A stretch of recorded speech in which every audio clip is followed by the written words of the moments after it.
Oke, siap-siap ya, karena dunia pendidikan di Indonesia ini bakal ada gebrakan baru. Ada peraturan yang penting banget nih, dan hari ini kita bakal kupas tuntas apa sih sebenarnya standar proses yang baru ini. Nah, pertanyaannya kan, Permendikdasmen nomor 1 tahun 2026 ini, apa artinya buat guru-guru di kelas, buat para siswa, dan juga buat orang tua di rumah? Yuk kita dalemin. Soalnya ini bukan cuma update biasa loh, ini bener-bener cetak biru baru buat pendidikan kita semua. Intinya tuh simpel banget sebenarnya. Kita geser fokus. Udah bukan lagi zamannya cuma ngapalin rumus atau tanggal bersejarah. Sekarang, yang diutamakan itu cara berpikirnya. Bisa dibilang ini perubahan filosofi yang, mendasar banget tentang apa sih arti belajar itu. Dan ini nih yang paling seru, semuanya itu berpusat pada 3 prinsip yang, inspiratif banget dari pasal 3. Anggap aja ini jantungnya dari semua perubahan ini.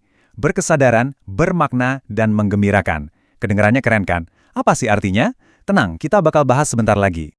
Oke, ini dia roadmap kita buat pembahasan kali ini. Pertama, kita lihat cetak birunya. Terus kita bedah 3 prinsip utamanya. Habis itu, kita intip gimana guru merencanakan pelajaran. Suasana kelasnya bakal kayak apa. Dan terakhir, gimana sistem penilaiannya dirombak total. Udah siap? Oke, kita langsung masuk ke bagian pertama. Kita pahami dulu fondasinya. Yaitu apa sih yang dimaksud dengan standar proses ini? Jadi, standar proses itu apa sih? Gampangnya gini deh, ini tuh kayak resep dasar atau kriteria minimal yang jadi panduan buat semua sekolah. Tujuannya cuma satu, biar cara kita merancang pelajaran, ngajar di kelas, sampai cara kita ngasih nilai ke siswa, itu semuanya nyambung dan efektif. Biar apa? Biar tujuan kelulusan tercapai. Nah, standar ini dibagi jadi 3 bagian yang gampang banget dimengerti. Ada perencanaan, pelaksanaan, sama penilaian.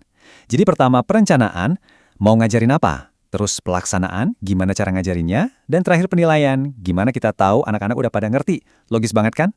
Oke, sekarang kita masuk ke bagian yang paling saya suka, filosofi di balik ini semua. Yuk, kita bedah 3 prinsip inti yang tadi udah kita singgung. Soalnya, ini tuh jiwanya dari peraturan ini loh. Berkesadaran itu artinya, siswa nggak cuma dicokokin materi, tapi mereka benar-benar paham kenapa mereka harus belajar ini.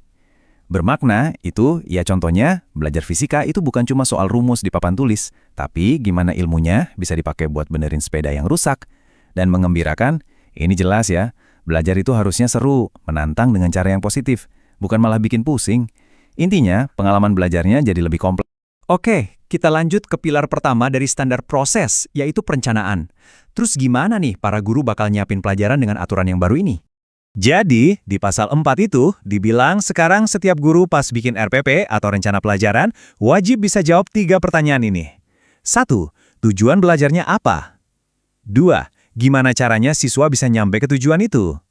3. Gimana kita tahu mereka udah berhasil? Nah, ini bikin setiap pelajaran jadi jauh lebih fokus dan terarah. Dari perencanaan, sekarang kita geser ke pilar kedua, yang bisa dibilang paling kelihatan nanti efeknya, pelaksanaan. Jadi kira-kira suasana kelas itu bakal kayak gimana ya? Coba deh bayangin, menurut pasal 9, kelas yang ideal itu yang hidup, yang isinya interaksi, inspirasi, dan pastinya seru. Siswa nggak cuma diem dengerin, tapi didorong buat aktif, dikasih ruang buat kreatif, buat nyoba hal-hal baru. Wah, beda banget sama kelas yang monoton kan? Dan ini nih poin kuncinya, peran guru juga berubah total. Guru itu bukan lagi satu-satunya mbah Google di kelas. Di pasal 9 ditekankan, peran guru sekarang itu jadi 3. Sebagai teladan, sebagai pendamping, dan sebagai fasilitator. Tugasnya, ngebantu siswa nemuin sendiri jalan belajarnya. Ini pergeseran yang masif loh. Pada akhirnya, semua kegiatan di kelas itu muaranya ke 3 hal ini buat siswa. Mereka harus bisa memahami konsepnya, bukan cuma hafal. Terus, mereka harus bisa mengaplikasikan ilmunya di kehidupan sehari-hari, dan yang gak kalah penting, mereka diajak buat merefleksikan. Oh, tadi aku belajar apa ya? Apa yang masih kurang? Gitu. Oke, kita sampai di pilar terakhir. Dan ini bakal mengubah banyak hal. Penilaian. Coba buang jauh-jauh bayangan ujian yang bikin deg-degan, karena di peraturan ini, penilaian itu dilihat sebagai kerja tim, sebagai proses kolaborasi buat jadi lebih baik. Dan yang unik, titik mulainya itu dari mana? Dari gurunya sendiri. Jadi di pasal 15 itu dibilang, sebelum menilai murid, guru itu harus refleksi diri dulu. Cara ngajar saya tadi udah oke belum ya?